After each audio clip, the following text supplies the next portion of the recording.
kwa Ramogi mabende pod oteno gi weche mag thieth ni kweth mar Azimio la Umoja koro obuogo mar donje ng'anyo madhi nyime mar lakteche ka piny owacho ok otieko ywaruok ma okwako dwaro mar jochiw thiethgo.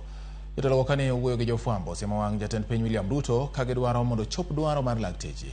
Bende gisundo jatend migawo mar pur Mithika Linturi mondo gwe tao kaluwore gi wach mbolea mabandia ma koro chendo e pacho ka.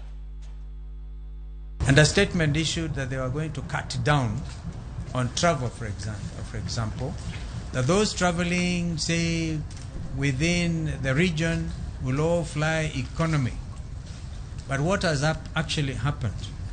We have seen exponential growth in expenditure. Right. After all, they are collecting so much in terms of taxation. What are they doing with all this money? That is what Kenyans are asking. We are consulting, and if they do not stop this strike, obviously Kenyans are free to join.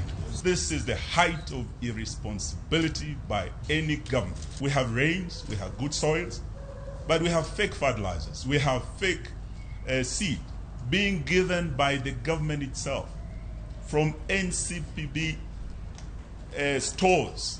And for 3 weeks, the Minister for Agriculture, Bwana Linturi, has been trying to deny that there's no fake fertilizer.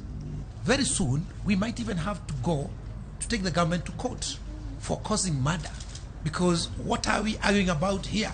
We are arguing about cents and shillings when Kenyans are dying every day.